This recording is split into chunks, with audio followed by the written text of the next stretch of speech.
Сәлем достар, менің каналыма қош келдіңіздер. Сіздерге бүгін кішкентай баланы шығарған кезде қандай үй жағдайында қалай массаж жасау керектігін сіздерге қазір көрсететін боламын. Ең алдымен менің каналыма тіркеліп, лайк басуды ұмытпаңыздар. Сұрақтарыңыз болса, міндетті түрде комментария жазыңыздар. Міндетті түрде жауап беретін боламыз. Ең алдымен бізде бала шығарған кезде шыңғыр жылайды. Яғни кіндіктен жел кетеді, ауыздан жел кетеді. Бала осы ауыздан шыққанда ауыздан жел кетіп, баланың ішіне кеуіп, бала жылайды. Сондықтан біз оның алдын алу үшін, көмектесу үшін, баланың ішіне жел шығу үшін біз үй жағдайында массаж жасауымыз керек. Ең алдымен бала қатты жылап жатқан жағдайда, бала жылап жатқан кезде мына екі аяқтан алып, былай массаж жасайсыздар. Сол кезде жасап көрсеңіздер, бала жылауын қояды. Осылай тез-тез жасайсыздар, қатты күшпен емес, жай ғана былай жеңіл жасайсыздар. Осылай тез-тез жасайсыздар, осылай. Сол кезде бала жылауын қояды. Сол кезде жасап болғаннан кейін, енді былай кішкене ішіне арады итеріп, кіндік тұсына арады көтеріп, бүйтіп жасайсыздар. Былай аяқты түзеп жібересіздер. Сол кезде бұлда жел шығады. Балада жел шығады. Қатты күшпен баспайсыздар, бірақ кішкене былай аяқ кішкене жоғары көтеріп, осылай жасайсыздар.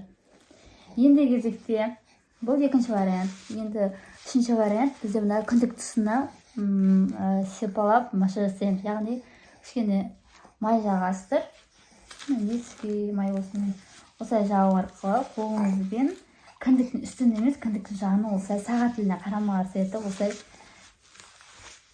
уқалайсыздар. Сол кезде бала ыңғайсыздануы мүмкін, бірақ сонда да жасайсыздар осылай. Сол кезде бізде баланың ішіне жел шығып кетеді. Осылай бір кішкене жасайсыздар. Сосын одан кейін екі қолыңызбен былай баланың ішіне тартып массаж істейсіздер.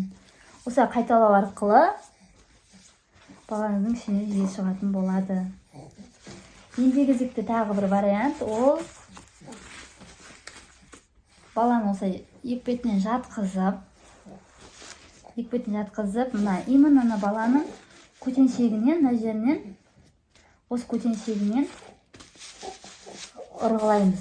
Яғни былай қолымыз қатты күшпеніп, және шеканы ұрғылаймыз. Сол кезде баланы жылауын қояды. Енді бала қатты жылап шыдай алматқан кезде, массажға көнбей жатқан кезде осылай жатқыз жіберіп, осылай көтенін ұрсаңыздар, бала жылауын қояды. Сосын мынағыдай осылай жасасаңыздар, бала жылауын қояды. Сол кезде ғана барып сіздер баланың ішіне массаж жасайсыздар. Міне осылай үй жағдайына балаға массаж жасап, біз баланың ішіне жел шығуына көмектесетінбіз. Видеоны ұнаса лайк басып, сұрақтарыңыз болса міндетті түрде комментария жазыңыздар. Рахмет тамашалағандарыңызға. Сау болыңыздар.